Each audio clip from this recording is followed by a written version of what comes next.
অভিমানী মেঘকে পিঠে করে নিয়ে যাচ্ছি তোমার ঘুমন্ত বালিশের অন্তরালে, যেখানে নিঃশব্দে জমে থাকে অপূর্ণ চিঠির গল্প আর রক্তে জমা ইউরিক অ্যাসিডের বাস্তবতা।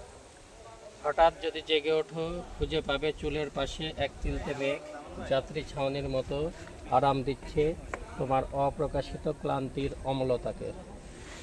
সন্ধ্যা নদীতে এখন জোয়ার নেই, তবু ঢেউ আসে তোমার ফেলে যাওয়া শব্দের মতো নীরব অথচ ব্যাকুল। ভাঙতে ভাঙতে জবা প্রার্থনালয় বিলীন, খসে পড়ে স্থাপত্য, হয়তো ঈশ্বর শুনছেন বা শুনছেন না আর। তবু জলের বাতাসে ভাসে নীরব প্রার্থনার ছায়া শরৎ মেঘের মিনারে। নিদ্রাহীন বালিশ জানে রাত্রির কান্না নরম হতে হতে নদীও মাঝে মাঝে প্রেমিকের চোখ হয়ে ওঠে। পুরোটা করছেন না একবারে?